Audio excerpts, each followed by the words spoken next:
Are any of you playing with this high-flying disc? Are you feeling the difference in your experience? Let's start with despair. Tremendous resistance in despair. Fear, tremendous resistance in fear. Revenge, slightly less resistance in revenge. Anger, slightly less resistance in anger. Frustration, quite a bit less resistance in frustration. Overwhelmment, pretty close to frustration. Hopefulness, big jump, much less resistance in hopefulness. Believing, way less resistance. That's a big jump from hope to belief. So when you get into those categories that we're describing as hope and belief and knowing, that feels like sureness, feels like confidence, it feels like certainty, it feels like clarity, it feels like passion, it feels like enthusiasm, it feels like laughter, it feels like fun, it feels like jovial, it feels like upliftment, it feels like lighthearted, it feels like easy, it feels like funny, it feels like love, it feels like appreciation. So when you get into those emotions that feel like that, you only know it because you've had the comparative experience. You see what we're getting at? So achieving that, you can all do that. We could tell you a story right now, and if we held you in concentration for a minute or two or three or four or five, we would bring you unquestionably to a feeling of love and appreciation. That's what those rampages are that we all get on together every now and again. For sure, for sure, for sure, for sure. But it's the sustaining of it that is really what we're asking you to reach for, because the sustaining of it in this day, in this day, in this day, makes your propensity for it greater tomorrow.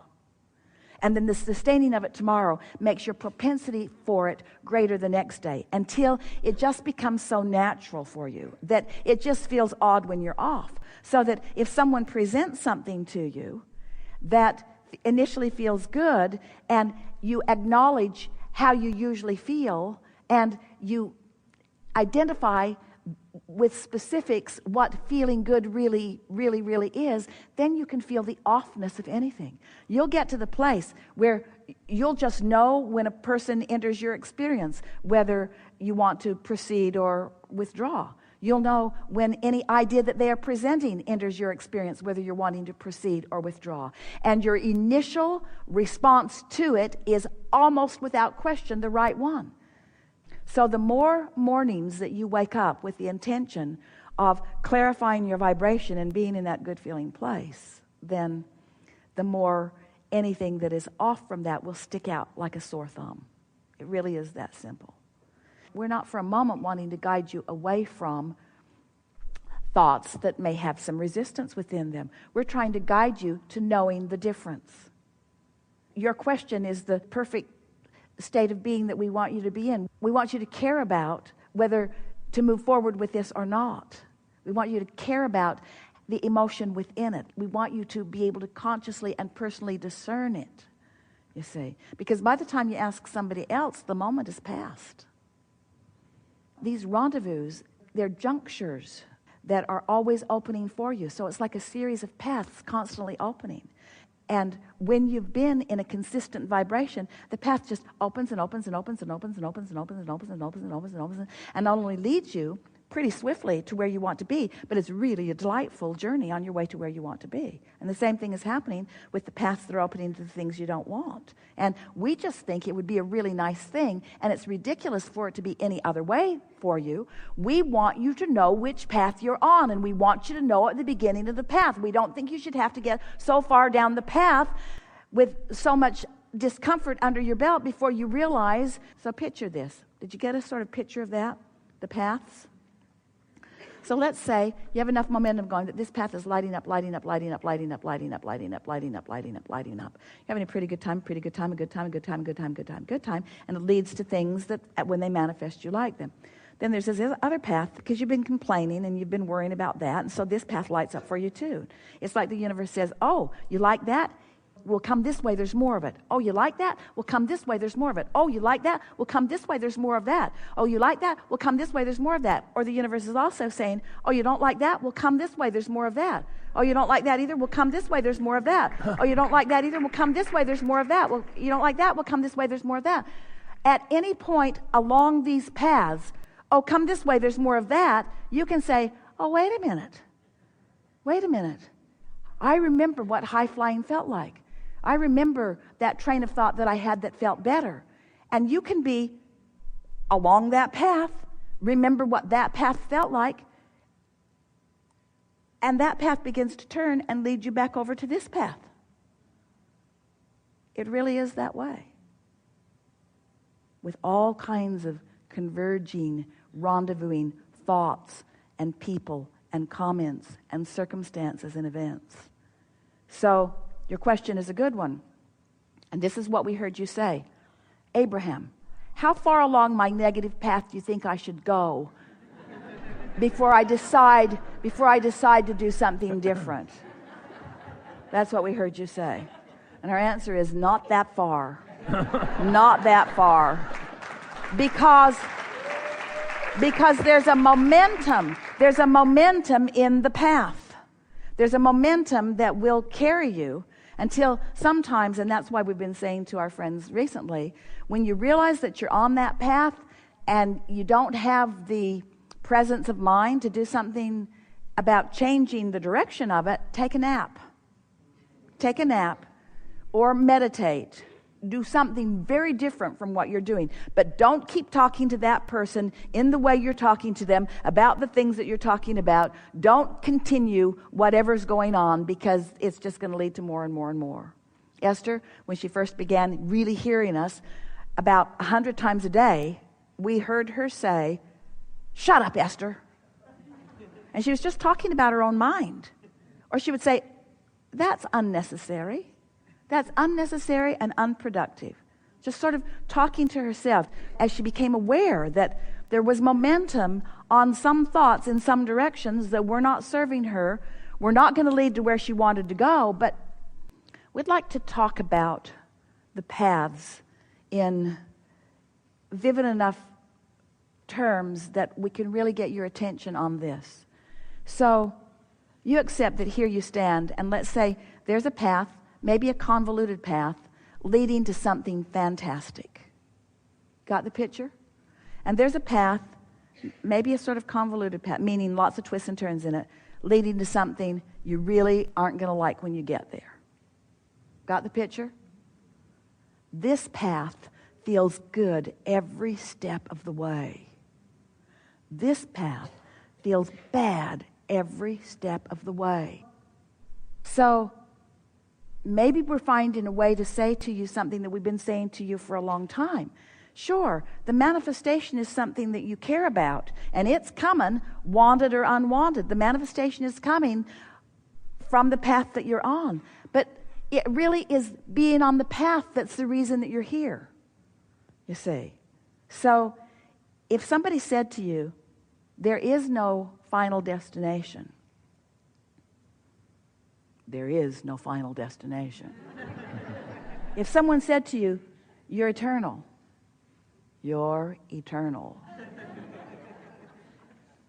There's no final destination. You are eternal. But you have the choice of feeling good now on your way to never getting it done. Or you have the choice of feeling bad on your way to never getting it done. Which do you choose? And if you can take the destination out of it and just choose the path, the good feeling path or the not good feeling path, then everything gets simpler, because it's the fixation on the destination and the fact that the destination hasn't manifested yet that is the reason that you're on that path. That was so good. We're going to say it again. We're going to say it again in another way. Your fixation on the manifestation and your keen awareness of the fact that it hasn't manifested yet is the reason that you introduce the resistance into the equation, which is what puts you on that not good feeling path. Did you get that? So we've been saying to you for a while, take the money out of the equation. Take the end result out of the equation. And that's what this determination to get on the high-flying disc is. What are you doing today? I'm getting on the high-flying disc. Why? Because I like being on the high-flying disc. Well, but what does that mean? It means I feel really good on the high-flying disc. But where does it lead to? It doesn't matter because I'm on the high-flying disc. Well, why do you do it? Because it feels so good to be on the high-flying disc. But what does it get you?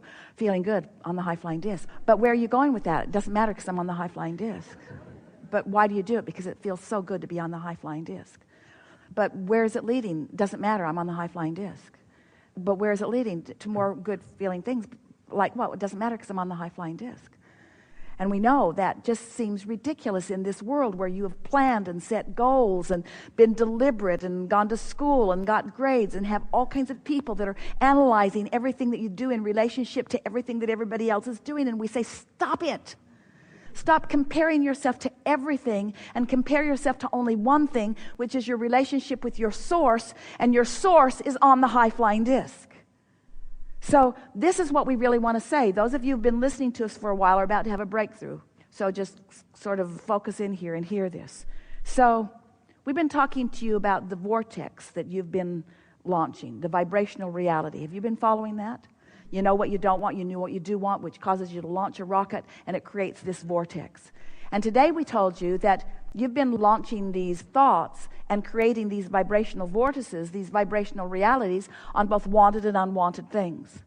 But the source within you, the source from which you came, and the source who has been expanding and evolving as a result of your exposure to life here, has been tuning and orchestrating and tending to this high-flying vortex, which is who you really are, all that you've become. So that the source within you is on that high-flying disc. You could not have asked a better question. How do I know when I'm on it?